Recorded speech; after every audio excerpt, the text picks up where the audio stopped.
Welcome to Sculpture Vulture. I'm Lucy Branch, a sculptural conservator and author, bringing you a series of interviews with some amazing sculptors who inspire me, and I hope will do the same for you. You can see the photographs accompanying the interview, the episode show notes, and get a free novel from sculpturevulture.co.uk. Hello Sculpture Vultures, and thank you for joining me today. I hope you've had a good couple of weeks at Antique Bronze. We're at quite a challenging time of year. We've got Remembrance Sunday in a few weeks' time, which obviously is an immensely important day for memorials. So we have to be top of our game and super organised so that we get it all done in time. And it's also that time of year when many clients suddenly realise that they don't have that long before the end of the year finishes, and there's some project or other that they've forgotten to get done, and so there's always a big scramble to get it done before the weather turns really foul. And obviously when, like us, you specialise in external works, that can really be a challenge when we get to the really bad months of the year. So in the back of my mind, I've started preparing for a little bit of reflective time, which I try to carve out each year, usually in December and January. And I started doing this as a result of listening to someone called Orna Ross, who I really encourage you to research. She's a writer and entrepreneur in the publishing space and talks about how important it is to give time over to three aspects of any creative business. Your creative work, of course, because without that, what are we? And for me, or if you're a creative that undertakes a service, that can also mean improving your skills and obviously undertaking your creative projects. Your maximizer role, so that's all about promoting yourself and making sure that other people know about what you do, because obviously without that, what's the point? And then there's also your manager role, which is sort of like taking yourself up and outside of your business and looking down upon it and trying to identify the parts that need to be improved and that will help it to run much better, a bit like being the mechanic of your business. And I think Orna runs all three of these things alongside each other throughout her weeks. I find that really difficult. It doesn't really work for me. I find it better to focus in on one area in particular for a few months each year and try to allocate specific times. So I actually put about half a day a week into the diary, just like it's any other job, and it's booked out. I'm not supposed to move it, and I dedicate that time just to thinking about that particular thing and trying to make things happen in that zone. So in this preparatory phase, I have been donning my manager hat and started to read a book called Work the System by Sam Carpenter. And it's all about identifying the systems within your company, within your business, and breaking them down in order to improve them. And looking at your creative business, or any other business actually, in terms of multiple systems all running within each other's landscape. Now, for a creative like myself, this is a real challenge. I find it hard to think linearly. I could never take notes in school on a lined exercise book in the proper fashion, and was incredibly lucky to come across mind maps as a young child. Actually, my mum brought it to me. She was quite enlightened. I think she saw that I was struggling with the way that traditional education taught you, and she introduced it to me. Now, this is back in the days before mind mapping was a thing. I mean, no one had ever heard of it. It's huge now, and obviously Tony Bazan is just, he's a publishing god these days, sold millions and millions of copies of all his books about how to engage the mind in a different way. And when I found them, it just made utter sense to me. But it was one of these things that the minute that I felt like I had grasped something that I could do, I immediately started getting in loads of trouble at school because it wasn't an accepted mode of doing things. And I immediately began to get so many detentions because the teachers looked at my books and they assumed I was defacing them, I think. And so they really came down hard on me. But I just wouldn't give it up. I mean, it made everything easier to me. And when I look back, that's when academically things changed me. I started really improving because I wasn't trying to go against my natural inclination. And actually what happened in the end is I changed schools later on, I think for A levels, and it just shows you the different institutions, the way they do things differently, because the new school that I went to, it embraced my oddities, shall we say. So even though I was studying maths, chemistry and biology, which you wouldn't think are particularly artistic subjects, my mind maps were infused with art and drawings and colour and shape, and they loved them so much that they actually gave me a wall. I got a whole wall in a corridor to display all the different maps that I'd done and the sort of ways that I have managed to actually get my mind around some of these concepts. So if you don't think differentiation can be infused with art, you're wrong. And chemical equations and compounds, and it can all be done artistically. I'm there to tell you 100%. That just is an example of the way that I think naturally. I definitely don't think in sequence, which is what this book is all about. It's about breaking down the things that you do and the things that other people do for you into sequence and making sure that those sequences are efficient and they are continuously improving. But I hasten to add, you might be thinking, well, why on earth would you read something like that if it's so against your nature? I definitely think there's something to learn from people who do things completely differently to your way. And I think that there's probably the majority of really great businesses around the world do run on a very tight systems schedule and systems protocol. And so I am up for the challenge, and I am definitely going to try to embrace this type of thinking because I'm sure that I can learn something. And so when it comes to that proper time of the year when I'm really focusing on it, I will let you know how I've got on. But that's enough chatter from me today. I am going to be introducing you to Clare Abbatt, who is a tremendous sculptor who has undertaken projects for Wickstead Park and for St Mary Magdalene's Church in Northamptonshire, All Saints Church in Earls Barton, and many other commissions. She's also been shortlisted for the Emily Williamson campaign, and it was with great pleasure today that I got to interview her. I began our conversation today by asking, when did sculpture introduce itself into your life? Well, I think really it was when I was a student in London and I was studying English literature, and I started going to museums and the V&A and the British Museum. And in the V&A, I remember the cast courts, and you walk into these large galleries with these whole mix of cast sculptures from Trajan's column I think it's certainly in two pieces, maybe three, so Gothic gateway and Renaissance portraits, it's just a whole mixture. And it really captured my imagination. And I think the being amongst those pieces, that kind of 3D world that you walk into, I really just captured my imagination. So I wanted to try making sculpture myself, and I enrolled on an evening class and started like that. And then I used to go to an evening class at St Martin's. This is a long time ago.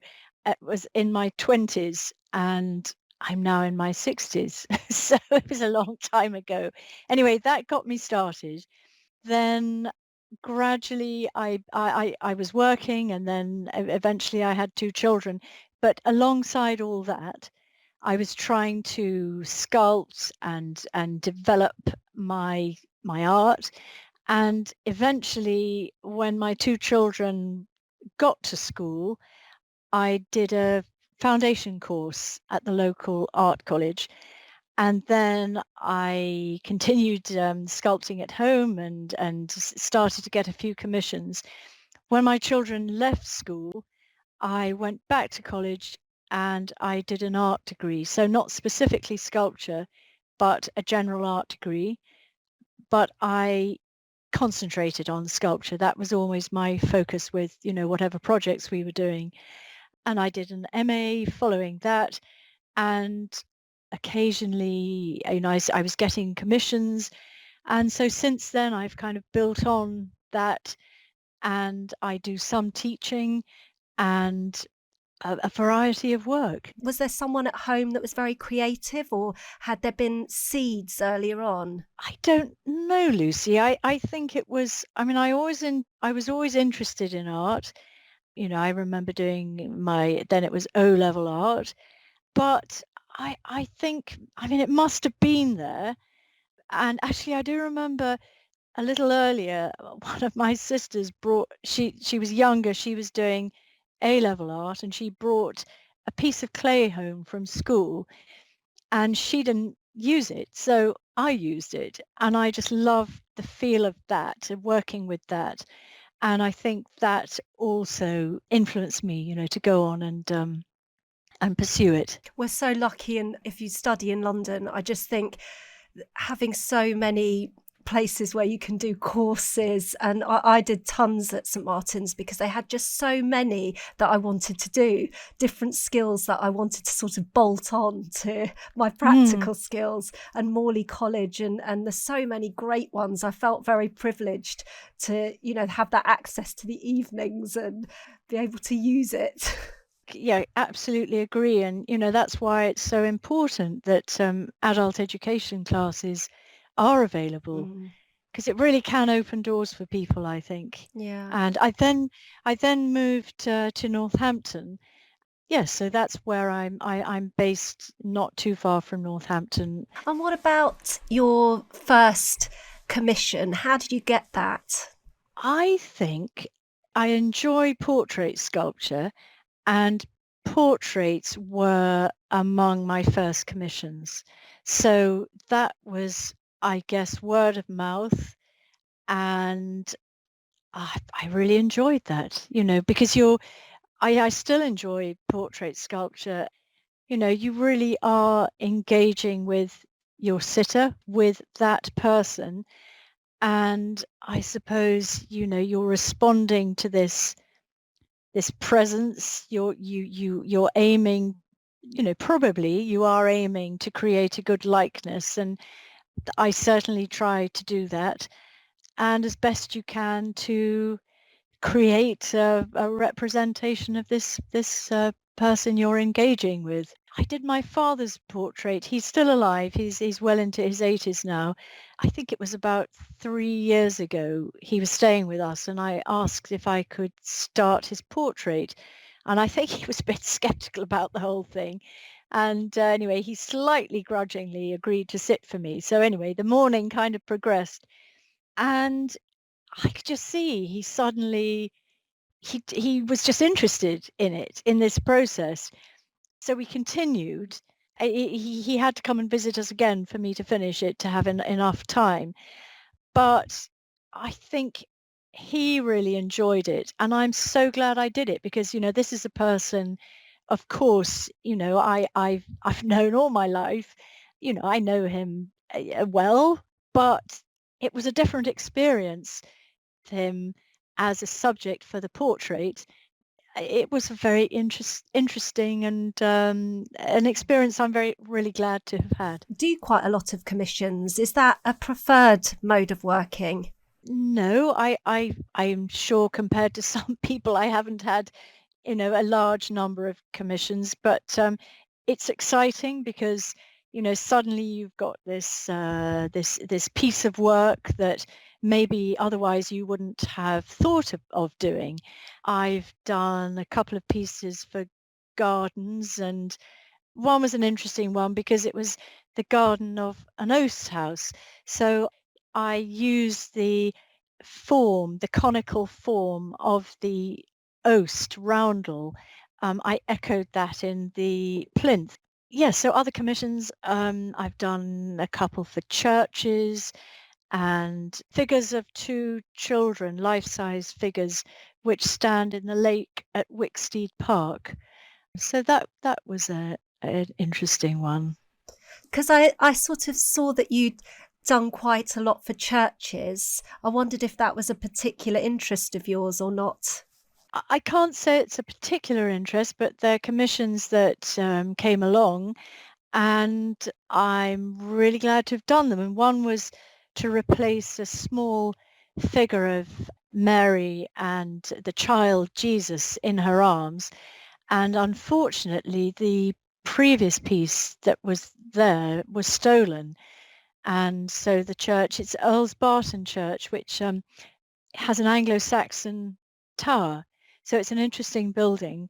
And I did this Madonna and Child for that church, and that's cast in bronze. And then I did Mary Magdalene for the Church of Mary Magdalene at Castle Ashby.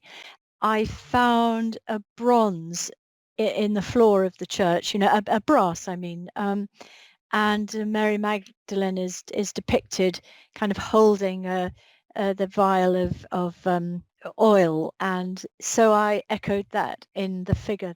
I just think the religious figures, especially replacements, and it's such a hard act to follow when you look at some of the great sculptors that have turned their hand to Madonna and Child and things like that. I really think it's an incredible challenge. I suppose it is. What I think happens when you're making a piece for, of course, it's a particular church and a particular community. And I think I focused on a piece for that community. So, trying to make it specifically, hopefully, to mean something in that context, which is not to say I don't get anxious about, how a piece is evolving or how I'm going to represent it. But I suppose that is something that's common to all commissions.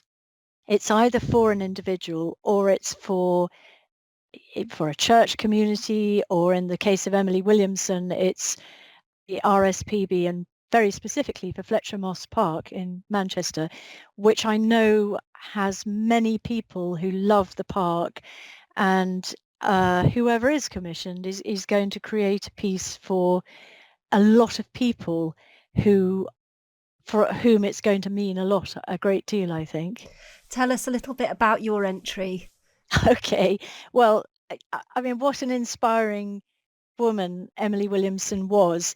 I think I mean, we all received this photograph of her as a young woman, a beautiful young woman, and she must, I think, have been quietly very determined and have vision.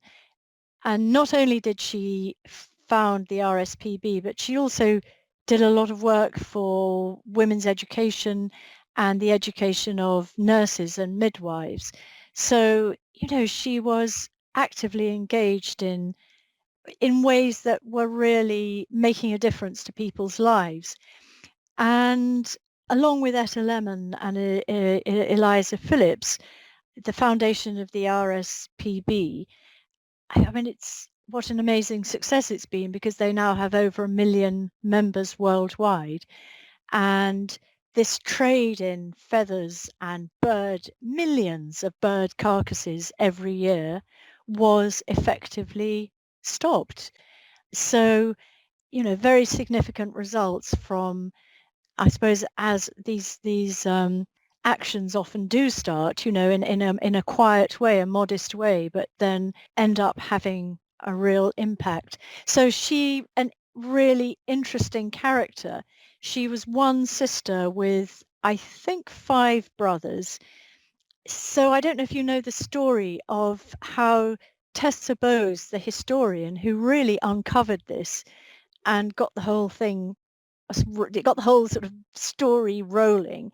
She was researching and trying to find out about Emily Williamson, really couldn't find anything very much at all. So she started, she was looking on Ancestry, the family history website, and Emily was born Emily Bateson, and Tessa found Patrick Bateson still living. Sadly, he died in 2017, but at the time, Tessa got in touch with him because he was Sir Patrick, a biologist at Cambridge University. Emily was his great aunt. So Tessa said, do you have any photographs of Emily? Because all photographs and records of the RSPB were destroyed during a fire caused by a bomb during World War II. The headquarters were in Kensington at the time. So Sir Patrick Bateson provided this lovely photograph of Emily as a young woman, who they simply knew as Great Aunt Emily. And the family was amazed to discover that she had founded the RSPB. Plus, Sir Patrick biologist with a particular interest in bird behavior. His daughter, Melissa Bateson, is a professor of animal behavior at Newcastle University, and her special interest is starlings. So this interest in birds has gone through the generations, but until Tessa told them what Emily had achieved, the family had no idea. That's incredible, isn't it? It is. Like a sort of consciousness that seeps through the generations. I mean, it can't be in your genes, can it? I mean, how does that work? I know. So this story really, kind of engaged my interest and imagination. And my proposal for the sculpture, which would be a life-size figure of Emily, I would want the figures to be standing at ground level, so not on a plinth, so that people can really kind of, move amongst them, have their photographs taken. And what I must just explain is not only a figure of Emily, but I've represented Melissa Bateson, Emily's great niece, as a child. And Melissa and her mother very kindly sent me photographs of Melissa as a child. So my proposal is actually two figures, Emily and Melissa. And I gave Emily a brooch, quite a bold bird brooch. And I asked the foundry to polish the brooch, and the child is holding a bird in her hands, which is just taking flight. So I really want to have this feeling of, sort of the bird just sort of lifting off. And the bird is also polished bronze. So that the bird itself, which is a starling because of Melissa's particular interest. So the starling and Emily's bird brooch are polished to stand out from the patina on the figures themselves. Wow, it sounds fantastic. I mean, I have looked at the entries and voted, and they just all magic, aren't they? They really have got a very high quality shortlist. Yes, they have, and without a doubt, each shortlisted entry contributes something to the story of Emily Williamson. So tell us how you begin to pull a project like that together. Do you start with a pencil or research? Well, lots of research, and I found a fantastic dressmaker, Joanna, and she made a Victorian style dress for me, very similar to the one that Emily's wearing in the photograph of her. So I have the dress, and that is in my studio on a dressmaker's dummy. And then I made a scale drawing because the specifications were that the adult figure should stand at 40 centimeters. So I did some scale drawing with the adult standing at 40 centimeters and the child, Melissa figure, stands at 26 centimeters. So that was helpful to start planning it. Then I built the armatures to that scale. And then model Hannah wore the Victorian dress for me. And, I spent some time modeling with Hannah and taking measurements and scaling it down. So you knew right from the start what you were going to do, or did you have various ideas? When the project was first launched and I entered for the long list, I worked with a couple of ideas, but as I say, this story of the family, this going through the generations, for me, it's a very strong element in the whole project, and so it was very easy really to decide that that's what I wanted to focus on and express in the piece. Really, really exciting. I'm really, really looking forward to seeing one of these as a large scale work. Yeah, well, of course, I would love to be selected and have the opportunity to make it life size, but it's been really interesting. Something I'm so pleased I've been involved with. And actually, I have done drawings. Tessa, well, when she first got in touch with me to ask me about what launching a sculpture project like this would involve, so we had some conversations. I suddenly had the idea of a drawing of Emily with a flock of birds kind of flying past her, but also as if they were thoughts flying through her head. So I did this drawing of Emily, and it's quite large scale. And Tessa liked it, and she then asked me to do a drawing of Etta Lemon and then Eliza Phillips. So Etta, and these are taken from the inspiration, and they are absolutely taken from portrait photographs of these women. So Etta Lemon is depicted as she sits in a photograph on a chair, and she's reading a book. And the bird element in that drawing, I drew a Ragiana bird of paradise, which was a bird that she was particularly interested in and which was threatened with extinction. And the bird is kind of rising up as if she's reading about it, but in her imagination, it's flying up out of the book. And then Eliza Phillips, there's no known photograph of her at all.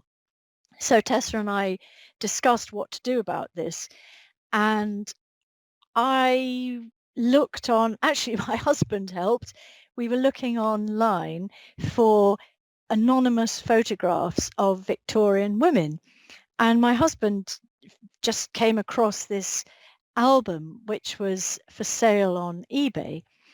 And it's just full of these photographs.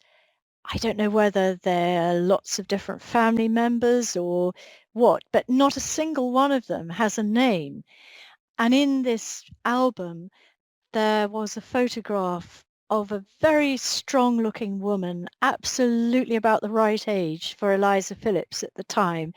And she looks directly out at the viewer. Anyway, Tessa and I discussed it and decided that we'd buy this album and then base the drawing of Eliza Phillips on this particular character.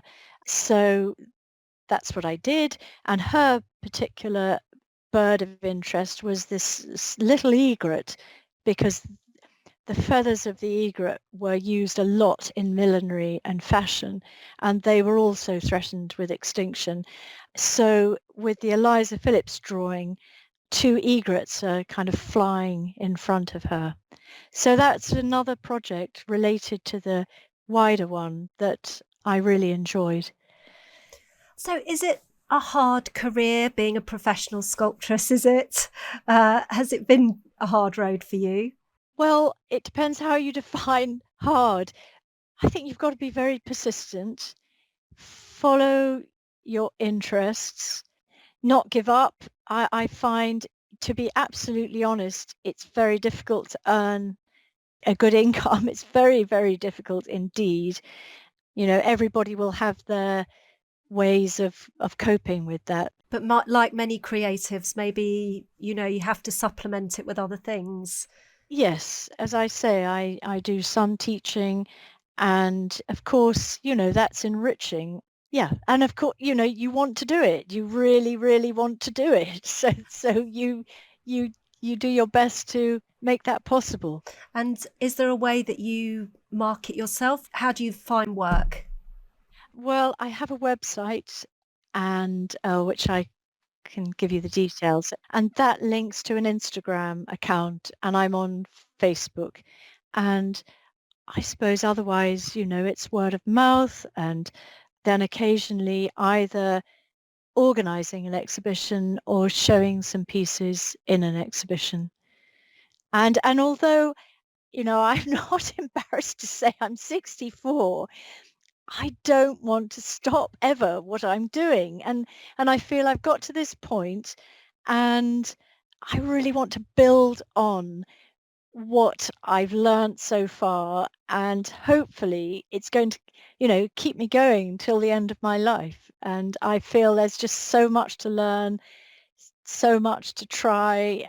So yeah. That's just, it's magic, that, isn't it? Because Yeah. so many people, life is a grind, as in their daily work, and yet, not wanting to retire is a thing that not many people have, that wonderful sort of thought or plan. I mean, I totally agree. I plan to, my very last moment in the world, I hope, is still creating in some form or Yes. another. And of course, another thing about doing anything creative, whether it's art or music, whatever, writing, I think it really enhances your appreciation of other work that you look at.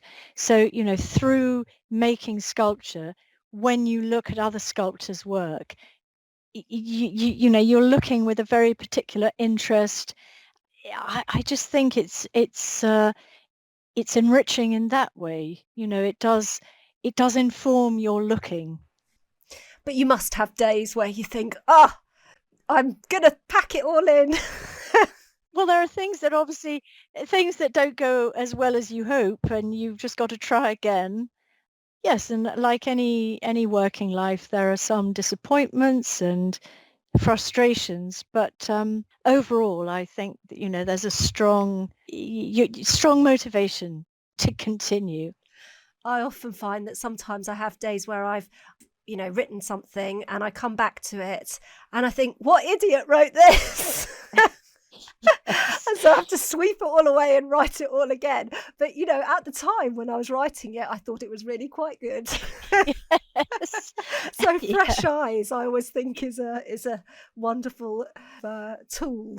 So. Fresh eyes, and maybe a variety of projects, or trying different things. And I mean, for example, I work a lot with clay, and then occasionally pieces are cast in bronze. So that process is, it's ancient, and I love that, the way it really, you feel it connects right back to the way sculpture's been made for hundreds, thousands of years.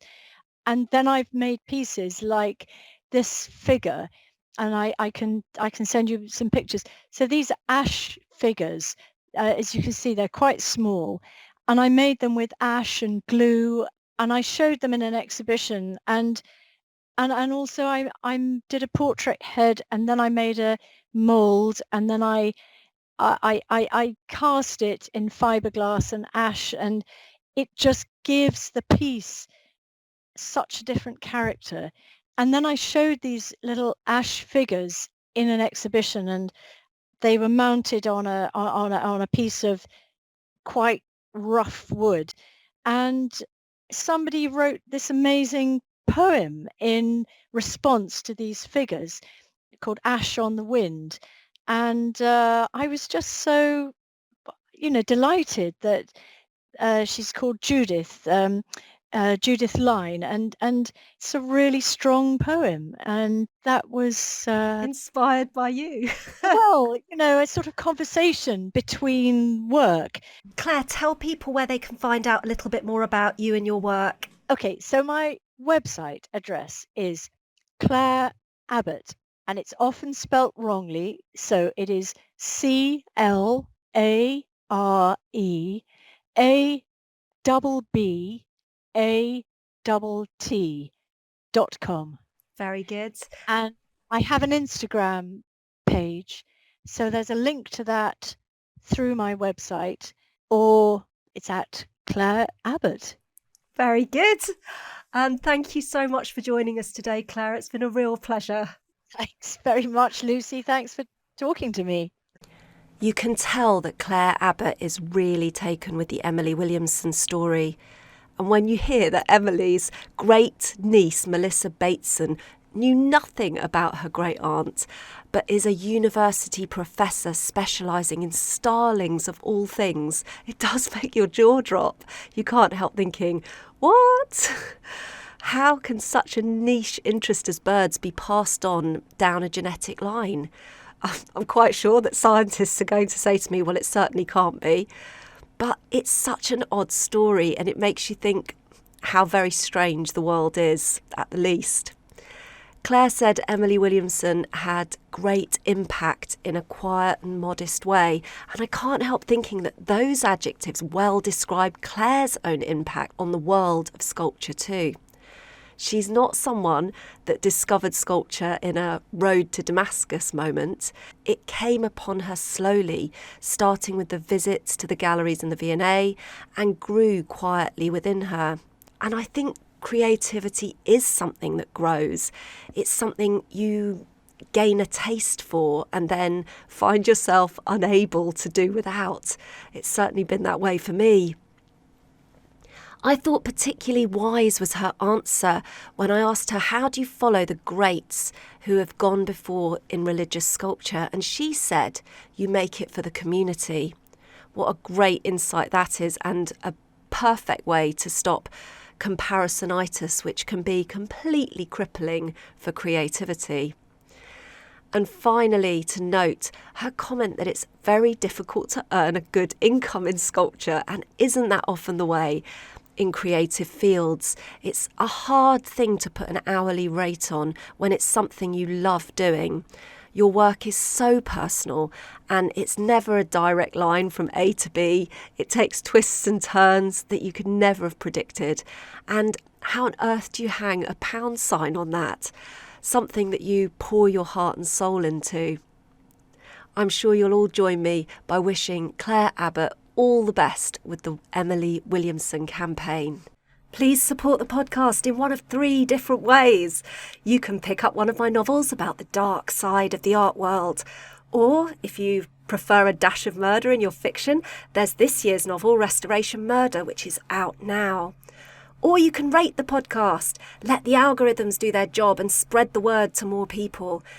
Or, finally, you can tell someone about an episode that you've enjoyed and got value from, which will bring more people into our tribe of sculpture vultures. Next episode, I'm talking to Laurie Dizengrammel, the final shortlisted sculptor in the Emily Williamson campaign. Laurie has a really exciting story to tell. She's a sculptor entrepreneur. She has many public works, including Capability Brown, Tony Byrne, the Olympic boxing medalist, Sir George Carteret in St. Peter's, Jersey. Tune in and be inspired by Laurie. If you're looking for a new book, please consider one of my novels about the dark side of the art world, where sculpture is always at the heart of the story. You can get them on the show website, on the usual online retailers, or even better, keep your local library alive, ask for them in there. Thank you for joining me today. Sculpture Vulture has been brought to you by Antique Bronze.